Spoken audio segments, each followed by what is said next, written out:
Hi guys! For today's video ay magpapalinis ako ng kuko. Hindi na papalinis magpapa-extension ako ng hard gel. Siyempre, courtesy ng Mom and Me Nails. Ang aking nail tech for today is si Beth. At ito nga pala ang aming dual citizen. Kaya ganyan-ganyan lang yan pero may mga apamang jowa niyan.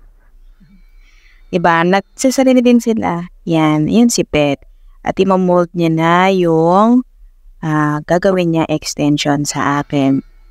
Hard gel pala ang gagawin niya sa akin and with may kasama ng nail art. Medyo matagal nga lang yung process nito. Siguro mga kulang 2 hours. Ganyan siya katagal. Pero sure naman ako na magugustuhan. Kinocure na nga. Nga pala guys, huwag niyo kakalimutan mag-follow and subscribe. Anong kinalabasan na after ng curing. Pero guys, hindi ko na pinatagal, di ba? Yung nail art niya na.